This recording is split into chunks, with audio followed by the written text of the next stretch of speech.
1954.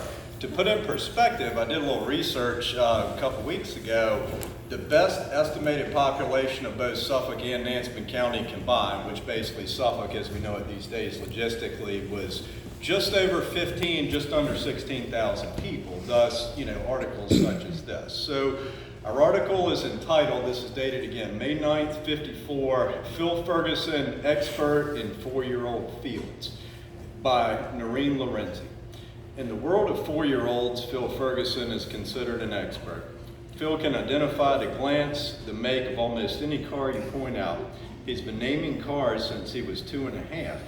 Bobby Colborn, a News Herald paperboy, put us on the trail of this smart little kid who can name cars, count to 100, and drive a car. Keep in mind, Dad was 4 years old at this time. A key collector with 2,000 and a million keys, Phil was interviewed this week in his home at 209 and a half North Broad Street. Mrs. Edwin C. Ferguson Jr., who we knew as Mimi, Phil's mother, stood by.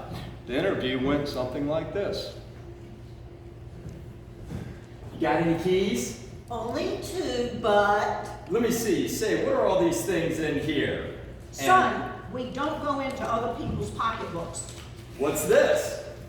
That's lipstick. Well, I'm going to put it on your arm. Phil likes to see how things work. Can I have a nickel? Well, if you're a good boy first. First, give me the nickel, and then I'll be a good boy. Okay. Can I have 6 cents? Well, Jackson. let's see your keys, Phil. I hear you have quite a collection. So this is me emptying them all out on the kitchen counter, or the living room couch. Here they are. What is this key for? The car. Well, how about this The car. and this one? The car. Phil likes cars. Well, what are all these keys for? Those are the keys to the jail. Have you thought about what you'd like to be, Phil, when you grow up? A policeman. A policeman? Why would you want to be a policeman? So I can put people in jail.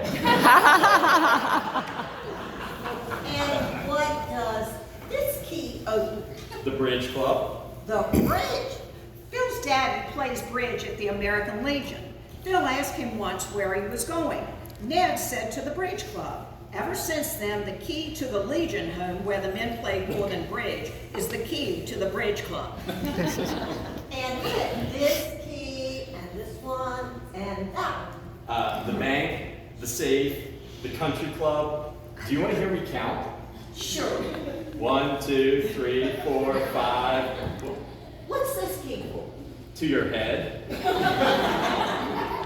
Phil's keys have led to some remarkable situations, Mrs. Ferguson said.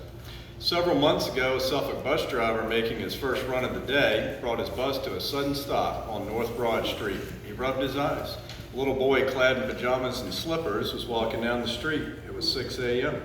W.T. Tripp, the bus driver, got out and walked over to Phil Ferguson, who was asleep. "I'm going to get that gun," Phil said. He had a key in his hand. Mrs. Ferguson said Phil was headed toward a store on West Washington Street, a store with a gun that Phil admired in its window. She said her son apparently had gotten out of bed, put on his slippers, and unlocked the back door. Liking cars has led Phil into almost as much trouble. Mrs. Ferguson said her husband once caught Phil in the backyard pouring sand into the car's gas tank. "Filling her up," Phil said. At that time, he was 2.5. On another occasion, Phil jumped into the car while it was in the garage, put the key into the ignition, and started the motor. The car bolted several feet and ran over Phil's toy tractor. At the beach last summer, Phil was caught in the parking lot pushing down the aerials on all the empty cars. Phil is up at 6 a.m. each morning, prodding his father for the car keys, according to Mrs. Ferguson. Phil then goes outside, opens the car, and sits in it. Phil started naming the cars when he was 2, Mrs. Ferguson said. He was lying in his bed next to the window one day, looking at our new blue car. He asked what it was. Ever since, every time he saw a car, he'd ask us what it was. Phil likes grape sodas, bubble gum, prehistoric animals, and his girlfriend, Hayden Gwaltney, 3. She here today? He attends play school each day from 9 a.m. to noon at Miss Alma Dukes and Mrs. Doris Russell's on Clay Street. That's the article.